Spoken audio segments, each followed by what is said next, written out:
prison itself is a mental health producing system. As a matter of fact, solitary confinement itself, where most of the people with mental health end up at, is actually causes antisocial personality disorder. It causes disease.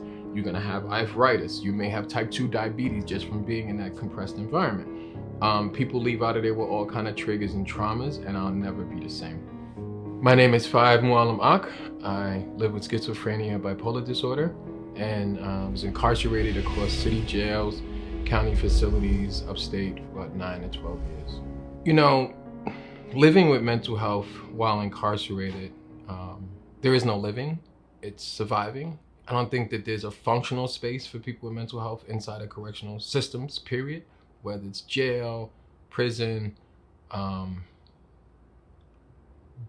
however the sort of confinement is, it's all triggering, it's all hard to survive. Prisons can adversely impact those with mental health disorders from the very ideology in that our current prison systems were not built to serve people that do have mental health issues.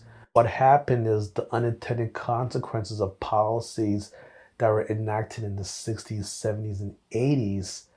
The unintended consequences were what happens if you close the asylums, if you deinstitutionalize mental health treatment facilities. What are you going to do with this population? And unfortunately, a lot of this population is actually being treated within the jail and prison system. This is a place where you have to be on your toes. You have to hear every word a person says. The way the disciplinary system is set up is that, there's a ticketing system, there's different tiers. Every ticket could be a tier 1 or a tier 2 or a tier 3 level of punishment. And they're mostly for things that are sort of normal for human people to have normal human actions. So in prison, there's no talking. So for a person that has exponential energy and talks a lot, it becomes this sort of process where you are constantly being in trouble or looked at as problematic. It's like, you see this guy's walking around the solitary, like, why is this guy in the box? Well, he was running around the tier, banging his head on the wall, yelling at people. It's like, well, why was he in prison? Well, he was walking around the streets, banging his head on the wall, yelling at people. And so the conditions that land you in prison often are the conditions that hold you there, and the majority of people end up in solitary confinement. The modalities that are utilized in prison can be problematic. For example, the concept of isolation, solitary confinement. A person that's suffering from a disorder such as schizophrenia, that's psychotic, isolating them can make things a lot worse. A person that's suffering from a bipolar disorder in a manic phase, isolating them can make things worse. But we have to find that healthy medium about how to actually adequately support and not actually exacerbate their illness. I think that one of the reasons why I went to the box was because of sort of pushing the levels of those interactions. It was a negative exchange between me and another officer who wanted a portrait done. I do portraits in prison. That's sort of how I use my focus to escape. That led to my charges, which were unauthorized exchange, possession of stolen property, destruction of state property, hoarding, and multiple weapons. And that sounds pretty bad until you realize that the unauthorized exchange was the guy next door. That's like, my wife sends me these Black Enterprise magazines. I'm a white guy from Buffalo. Do you want these?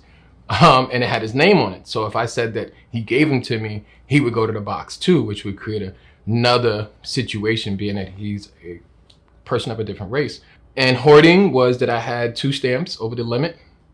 Also, I had 2 pillows, which I had a permit for, and I had an art permit for my utensils, but they ripped that off the walls when they come in.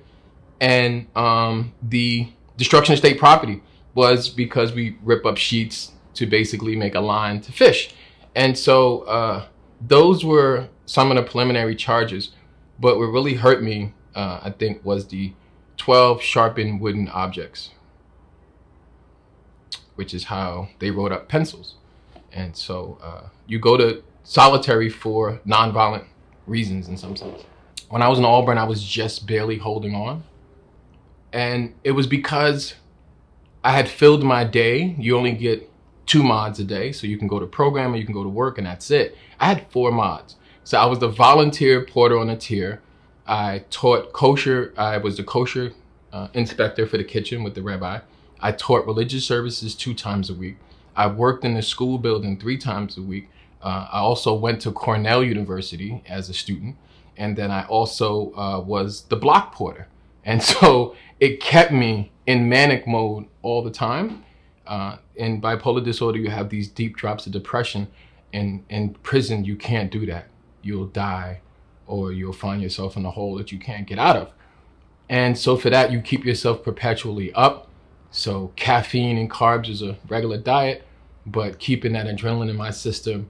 Also pumped in cortisol, as I learned later on. So that's why I have arthritis and so many medical problems. And that busyness got cut and shipped to solitary, where you have this sort of bundle of energy stuck inside of a 6x9 solid wall cell with no air, no vacuum, this 200 light that feels like the sun that never sets above you, to the point that you sit there, you know, people always ask me, what are you doing solitary?